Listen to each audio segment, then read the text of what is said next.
Hello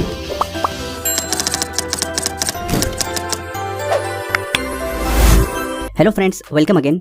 friends, आज इस video के अंदर हम लोग बात करने वाले हैं स्टॉक मार्केट के बारे में। स्टॉक मार्केट कैसे काम करता है और हम लोग देखेंगे स्टॉक एक्सचेंज। यहाँ पर हम लोग स्टार्ट करते हैं इस वीडियो को with the word market, stock market. तो मार्केट हम लोग यहाँ पर क्यों जाते हैं? Why we go to market? We want to purchase something, that something can be books, fruits, clothes etcetera. तो हम लोग मार्केट जाते हैं। सिमिलरली अगर हम लोगों को किसी कंपनीज के शेयर्स परचेज करने हैं, शेयर्स बाय करने हैं, तो हम लोग स्टॉक मार्केट जाते हैं। बट यहाँ पर कहीं जाने की जरूरत हम लोगों को नहीं पड़ती है, बिकॉज यहाँ पर जो भी प्रोसेस होता है वो ऑनलाइन होता है। सो अभी हम लोग इसके बारे में बाद में आएंगे कि आप लोगों को क्यों शेयर्स परचेज करना है और कंपनीज क्यों शेयर्स निकालती है। इसको हम लोग आने वाले वीडियोस के अंदर क्लियर करेंगे। बट हम लोग अभी ये मान के चलते हैं कि अगर आपको यहाँ पर किसी भी कंपनीज के शेयर्स खरीदना है, स्टॉक्स खरीदना है, तो आप स्टॉक मार्केट जाते हैं, जो कि हम लोग ऑनलाइन कर सकते हैं। वो हम लोग कैसे करेंगे आने वाले वीडियोस के अंदर हम लोग वो देख लेंगे। तो यहाँ पर हम लोग जो वर्ड यूज कर रहे हैं स्टॉक मार्केट, अगर हम लोग बहुत सारे शेयर्स को जोड़ दें तो उसको हम लोग यहाँ पर बोलते हैं स्टॉक्स। तो यहाँ पर हम लोग स्टॉक मार्केट कहें या शेयर मार्केट कहें तो हम लोग को कंफ्यूज होने की यहाँ पर जरूरत नहीं है, दोनों का मीनिंग यहाँ पर सेम होगा। तो हम लोगों को यहाँ पर अगर किसी कंपनी का शेयर बाय करना है या फिर सेल करना है तो हम लोगों को स्टॉक मार्केट की जरूरत पड़ती है। तो मेन पर्पस क्या हो गया स्टॉक मार्केट का? यहाँ पर वो आपकी मदद करता है। It helps you in facilitate your transactions. अगर आप एक बायर हैं, आपके पास यहाँ पर कैश रखा हुआ है और आपको यहाँ पर स्टॉक्स खरीदना है या शेयर्स खरीदना है, तो वो आपको एक सेलर ढूंढने में मदद करता है।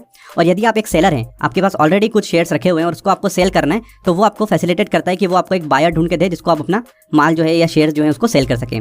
तो फाइनली हम लोग यहाँ पर कर क्या रहे हैं? हम लोग यहाँ पर स्टॉक्स को एक्सचेंज कर रहे हैं। किसी सेलर से आपने माल खरीदा और अगर आपके पास यहाँ पर ऑलरेडी शेयर्स रखे हुए तो आप यहाँ पर एक सेलर बन गए और आपने किसी को माल बेचा, तो यहाँ पर आप स्टॉक्स का एक्सचेंज कर रहे हैं बेसिकली। बिकॉज यहाँ पर आप तभी चीजें खरीद पा रहे हैं, तभी शेयर्स खरीद पा रहे हैं जब यहाँ पर कोई ना कोई उसको बेच रहा है, और आप यहाँ पर तभी सेल कर पा रहे हैं जब कोई ना कोई उसको खरीद रहा है। तो कहने का मतलब यहाँ पर आप स्टॉक्स को एक्सचेंज कर रहे हैं one hand to another hand में। तो इन सिक्योरिटीज या फिर हम लोग कहें शेयर्स को एक्सचेंज करने के लिए, सेल या बाय करने के लिए, we have two stock exchange in India, mainly two stock exchange in India. First one is BSE, जिसको हम लोग बोलते हैं बॉम्बे स्टॉक एक्सचेंज, जो कि एशिया का फर्स्ट स्टॉक एक्सचेंज था। और एक ही हमारे पास NSE, नेशनल स्टॉक एक्सचेंज, जो कि स्टेब्लिश्ड हुआ था अराउंड 1992 के आसपास। इसके अलावा भी हमारे पास स्टेट वाइज काफी स्टॉक एक्सचेंज है, बट हम लोग जो मेजर यहाँ पर ट्रेड होती है इंडिया के अंदर वो दोनों एक्सचेंज के अंदर होती है, और उसके अंदर भी जो सबसे ज्यादा ट्रेडिंग होती है वो NSE के अंदर होती है। तो अभी हम लोगों ने ये चीज को यहाँ पर जान लिया कि अगर हम लोगों को किसी स्टॉक्स को सेल या बाय करना है तो हम लोगों को एक्सचेंज की रिक्वायरमेंट पड़ेगी। और एक्सचेंज हम लोगों ने यहाँ पर देख लिया कि NSE और BSE हमारे पास दो एक्सचेंज यहाँ पर है। यदि आप एक बायर हैं तो आपको एक सेलर ढूंढने में मदद करेगा एक्सचेंज, यदि आप एक सेलर हैं तो आपको एक बायर ढूंढने में ये मदद करेगा एक्सचेंज। तो अभी हमारे पहले वाले क्वेश्चंस पे हम लोग आते हैं कि कंपनी शेयर्स क्यों निकालती है और आप लोग कंपनीज के शेयर्स क्यों खरीदते हैं। तो फर्स्ट वाले क्वेश्चन को हम लोग थोड़ा और लेट समझेंगे। अभी अगर हम लोग को देखना है कि अगर हम लोग को शेयर्स खरीदना है तो हम लोग एक्सचेंज के थ्रू यहाँ पर खरीद रहे हैं। तो किसी भी कंपनीज के शेयर्स खरीदने के यहाँ पर दो तरीके हैं। एक तो आप डायरेक्टली कंपनी से खरीद लो, कि जो भी कंपनी फर्स्ट टाइम शेयर्स निकालती है तब आप उसको खरीद लो, और एक या फिर जिनके पास ऑलरेडी वो शेयर है उससे आप खरीदो। यहाँ पर तो दो तरीके हम लोग यहाँ पर यूज करेंगे शेयर्स खरीदने के लिए। तो अब ऐसी कई सारी कंपनीज हैं जिन्होंने अपने शेयर्स आज से 10 साल, 20 साल, 25 साल पहले निकाल दिए, जब हम लोग पैदा भी नहीं हुए थे। तो उस समय हम लोग नहीं खरीद पाए। तो आज अगर उन शेयर को हमको खरीदना है तो वो हम लोग कैसे खरीदें, उसके बारे में भी हम लोग यहाँ पर देख लेते हैं। क्योंकि हम लोगों ने यहाँ पर दो तरीके देखे, कंपनी से डायरेक्टली शेयर्स खरीद ले या फिर हम लोग जिसके पास शेयर है उससे खरीदें। तो यहाँ पर जो भी हम लोग शेयर्स खरीदते हैं एक्सचेंज के थ्रू, NSE या BSE के थ्रू, जो भी हम लोग यहाँ पर शेयर्स परचेज करते हैं, ये उनसे खरीदते हैं जिनके पास शेयर्स ऑलरेडी हैं।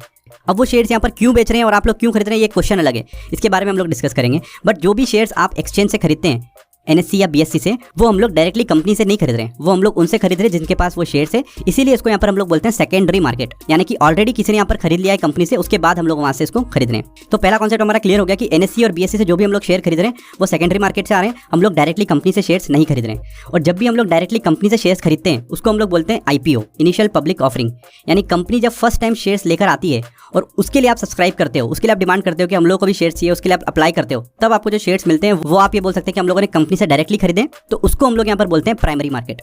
जहां से आप कंपनी से डायरेक्टली शेयर्स खरीदते हैं उसको हम लोग यहाँ पर प्राइमरी मार्केट बोलते हैं। अब ये कैसे खरीदते हैं IPO के थ्रू, कैसे हम लोग सेकेंडरी मार्केट से खरीदते हैं, इसके लिए डेडिकेटेड वीडियोस है, उसके अंदर हम आपको एक्सप्लेन करके बताएंगे। तो यहाँ पर हमारे पास एक इंपॉर्टेंट टर्म देखने को मिली IPO, इनिशियल पब्लिक ऑफरिंग। तो कई सारी कंपनीज जैसे कि TCS हुआ, इन्फोसिस हुआ, मारुति सुजुकी हुआ, इनके शेयर्स आज से 10-15 साल पहले आ चुके हैं, 20 साल पहले आ चुके हैं, तब हम लोग IPO के थ्रू नहीं खरीद पाए। अब हम लोग क्या कर सकते हैं, अगर हम लोग को उन कंपनीज के शेयर्स खरीदना है तो जिस समय IPO के थ्रू जिन लोगों ने खरीदे थे, अगर वो बेचना चाहते हैं तो वो आप यहाँ पर खरीद सकते हैं।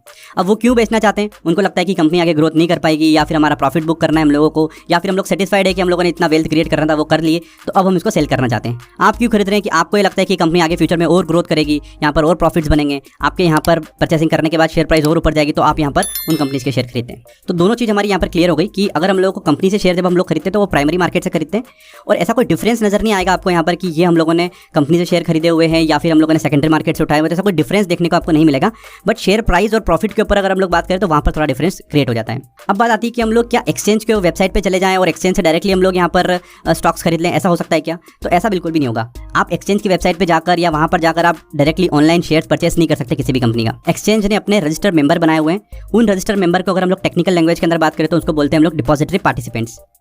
तो ये डिपॉजिटरी पार्टिसिपेंट्स को ही हम लोग ब्रोकर बोलते हैं।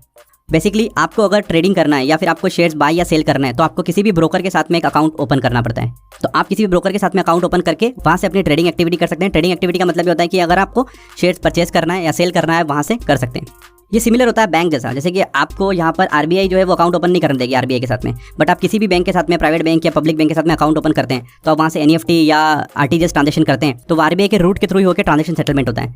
तो उसी तरीके से जब भी आप ब्रोकर के साथ में अकाउंट ओपन करते हैं तो यहाँ से जो भी ट्रेड करेंगे वो एक्सचेंज पे जाएगा, एक्सचेंज से फिर आपको वापस बाय या सेल जो भी ट्रांजेक्शन यहाँ पर कर रहे हैं वो सेटल होगा। तो अभी आप स्क्रीन पे यहाँ पर एक्सचेंज की वेबसाइट देख रहे हैं। यहाँ पर बीएससी और एनएससी हमारे दो एक्सचेंज है। यहाँ पर इन एक्सचेंज पे आपको यहाँ पर क्या मिलेगा, आप इन वेबसाइट पर जब भी आएंगे यहाँ पर तो आपको कंपनीज के बारे में सारे डिटेल यहाँ पर मिलेगी कि कंपनी का टर्नओवर क्या है, कंपनी की मार्केट कैपिटल क्या है, कंपनी की शेयर प्राइस क्या चल रही है, इसका लॉट साइज क्या है, कितना टर्नओवर इसके अंदर हुआ है, कंपनी के प्रॉफिट क्या है, कौन मैनेजमेंट है, प्रमोटर कौन है, कई सारी इन्फॉर्मेशन आपको देखने को मिलेगी यहाँ पर।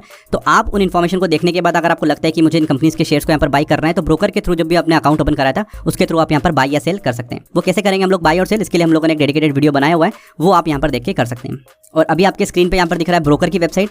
तो ये ब्रोकर्स की वेबसाइट होती है। यहाँ पर आप आकर डायरेक्टली अकाउंट ओपन कर सकते हैं जो कि नॉमिनल फीस के लिए होता है अराउंड 300 to 500 के आसपास आपको एक चार्ज होता है ईयरली, वो आपको यहाँ पर पे करना होता है और आप यहाँ पर अकाउंट ओपन कर सकते हैं। इसके बाद ही आप यहाँ पर ट्रांजेक्शन कर सकते हैं। याद रहे कि हम लोग एनएससी और बीएससी से डायरेक्टली ट्रांजेक्ट नहीं कर सकते, हम लोग को ब्रोकर्स की नीड रहती है। रजिस्टर्ड मेंबर के थ्रू यानी कि ब्रोकर के थ्रू हम लोग यहाँ पर ट्रांजेक्शन कर सकते हैं। तो फ्रेंड्स यहाँ पर हम लोगों ने सीरीज को स्टार्ट किया बिल्कुल बेसिक से, स्टॉक मार्केट कैसे फंक्शन करता है, स्टॉक एक्सचेंज क्या है, कैसे हम लोग ट्रेड सेटल कर सकते हैं, उसके बारे में आपको यहाँ पर एक आइडिया हुआ होगा। तो फ्रेंड्स अभी के लिए इस वीडियो के अंदर फिलहाल इतना ही। इस सीरीज के अगले वीडियो को देखने के लिए आप सब्सक्राइब कर सकते हैं हमारे यूट्यूब चैनल को। फ्रेंड्स मिलते हैं अगले वीडियो के अंदर, जब तक के लिए गुड बाय।